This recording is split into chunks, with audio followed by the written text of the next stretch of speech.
For a long time, the story of how psychedelics might help us heal seemed, well, pretty simple. The main idea was that they just turned down the volume on bad feelings. But what if I told you the opposite might be true? You know, recent clinical findings are painting a much more complex and, honestly, way more fascinating picture. And that's what we're going to break down today. So let's just dive right into the central question, right? Do psychedelics work by simply numbing us to negative emotions like fear and sadness? For a while, that was the common sense assumption. But it turns out the reality is so much more nuanced and, frankly, surprising. Okay, to really get this story, you need to meet the main character, the amygdala. As you can see here, it's this small, almond-shaped thing deep inside your brain. Think of it as our emotional alarm system, our processing center, especially for things like fear and threat. For years, the wisdom was, if you want to treat depression, you've got to quiet this area down.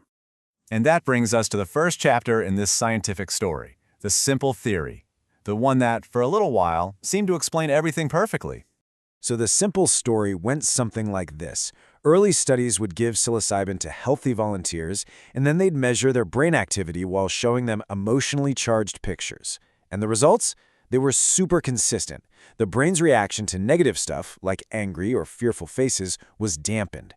It really truly looked like the medicine was just turning down the fear response. And this slide shows that early evidence perfectly.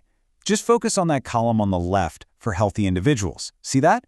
After psilocybin, you get a clear downward arrow, meaning reduced amygdala reactivity. It seemed like case closed, right? Psychedelics work by suppressing our fear center. But that's exactly when the research took a massive turn. And this, my friends, is where our simple story gets a major plot twist. Because when scientists started studying people who were actually suffering from depression, the results turned everything completely on its head. So of course, the crucial question became, does this same calming effect happen in people with depression? I mean, if the theory was right, we should see the exact same thing, a reduction in amygdala activity. Makes sense, right? But the exact opposite happened. This is the really mind-bending part. If you look at the chart for individuals with depression, the day after a psilocybin session, their amygdala reactivity didn't go down, it went up. That's that big, striking red arrow you're seeing. Instead of blunting emotions, the treatment seemed to be making them more emotionally responsive. Wild. This surprising discovery just forced a complete rethink. It led to this powerful new theory. What if the goal isn't to blunt emotions, but to actually re-engage with them? Okay, let's look at the full picture here, because it shows two completely different paths to treatment.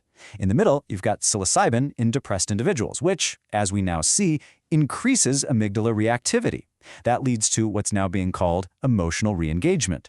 Now compare that to standard SSRIs way over on the right.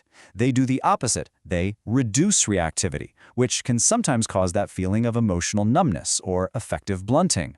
So this highlights two fundamentally different models for therapy. On one hand, you have SSRIs, which often work by just turning down the volume on all emotions, sometimes leading to that flat, kind of numb feeling. But on the other hand, you've got psilocybin therapy. And the emerging idea here is that it doesn't numb you out. It actually opens a therapeutic window, a space where a person can finally confront and process difficult feelings they've been avoiding. And hey, don't just take my word for it. The researchers themselves put it perfectly. They concluded that psilocybin promotes emotional engagement rather than suppresses emotional reactivity. In other words, it creates a state where the brain is temporarily able to face the tough stuff, not run from it. And that, right there, is a profound shift in how we think about healing.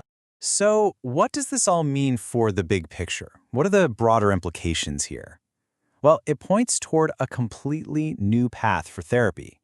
All right, let's pull it all together. The key takeaway is that psychedelics don't seem to work by blunting emotions, but by promoting emotional flexibility and engagement. This allows a person to process and integrate feelings they might have suppressed for years. And it's thought to be possible because of something called neuroplasticity. You know, the brain's incredible ability to change and form new connections. It's almost like it's enabling a kind of affective plasticity, where the brain can literally learn new ways of feeling. And all of this leaves us with a final, really powerful question.